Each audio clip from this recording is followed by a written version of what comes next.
When it comes to what causes mental illness, the general consensus today is that we have a chemical imbalance in the brain. Now, when asking what caused that chemical imbalance, the general answer would be, we don't know, but it's there, and we have to manage and treat it. However, what role does trauma play in the cause of mental illness? There was a couple of doctors back at the start of 2000s, I think. They were working in America, working with clients who were morbidly obese. They had a program in this hospital that they would take clients through where they would lose drastic amounts of weight. They would put them on vitamin IV, give them all the nutrients the body needs while being able to restrict their calorie intake in a controlled setting, and people would lose massive amounts of weight. One lady, we went from 408 pounds down to 132 pounds. These doctors were amazed. They said, we've cracked the obesity code. We know how to get people thin again. Yes, go us. What they found next was that the vast majority of these patients all put the weight back on. The lady who went from 408 pounds down to 132 started putting weight back on. She put 37 pounds on in the first 3 weeks and eventually went back to over 400 pounds faster than she lost it. The doctors then asked her, they said, what was going on? We cracked the code here about how to lose the weight. Why put the weight back on? She said, well, it started when I went into work at 132 pounds and an older man at work hit on me. He made a sexual advance on me and I immediately started eating from that point. The doctors then pressed her further and, well, why is that? And she revealed that she was sexually abused by her grandfather growing up between the ages of 10 and 21. Upon hearing this, the doctors started asking a lot more of these patients who were putting the weight back on about their lives growing up. And they found that 55% of the people in this program had had some sort of sexual abuse when they were younger.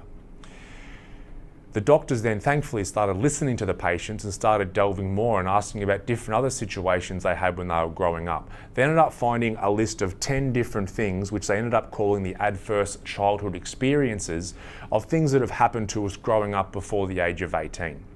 They ended up with a list of these 10 that became a questionnaire. So you basically had 10 questions of, did any of these things happen to you before you were the age of 18? So it was things like, were you sexually abused? Were you physically abused? Verbally abused? Was one of your parents a drug addict or alcoholic? Was one of your parents incarcerated? There was 2 categories of neglect, which is very, very important that was added, because a lot of trauma, we think of something that happened to us that shouldn't, which it is.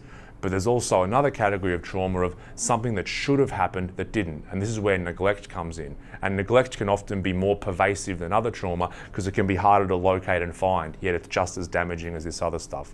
So basically with this questionnaire, you would get a score of 0 to 10. That is your ACE, or Adverse Childhood Experiences score. The doctors then put this questionnaire in various clinics in their area. And so all the patient would have to do is fill out this questionnaire and then just have their normal appointment with the doctor. So at the end of surveying, I believe somewhere 17,000 to 20,000 people, so a very large data set, they were able to look at people's ACE score versus the outcomes that they were having and presenting with in these clinics. The results that they found were bloody astonishing. There was a direct correlation between your ACE score increasing and your increases of physical, mental, and emotional health. It was direct correlation. So your risk of cancer, your risk of heart disease, these things went up as your ACE score went up. But what I'm going to talk about today is obviously the mental health and addiction stuff. Get a load of these stats. For someone who has an ACE score of 5, so they answered yes to 5 out of the 10 questions, as opposed to someone who had a 0, your chance of getting depression as an adult goes up 500%. Now, if we found something that we were eating or something in the environment that we found increased our risk of cancer by 20%, it will be on the front page of the news, okay? We're talking an increase of 500% of getting depression as an adult. Your risk of becoming an alcoholic goes up 510%. Your risk with an ACE score of 5 compared to an ACE score of 0, your risk of becoming an IV drug user as an adult goes up 920%. And I'll give you one more. Your risk of attempting suicide as an adult with an ACE score of 5 compared to a 0, that risk increases by 1,680%. That's a drastic drastic increase, as with all of this stuff. I encourage you, if you want to research further, type in ACE study into Google and start to have a look at all the graphs and stats. They're quite incredible. So, does trauma play a role in the cause of mental illness? Clearly. Now, the two things I suppose you can take from this, well, one thing that these researchers found was that far more people had these ACE experiences than what they thought. They were actually quite common. So what can we take from these findings? We can take that when it comes to prevention, by this being more well known and this education getting out there of how these experiences affect our children as adults, we can start to change the way we interact with our children, which is going to prevent a lot of these outcomes happening. That will be a slow process, but information like this is very, very valuable when it comes to that.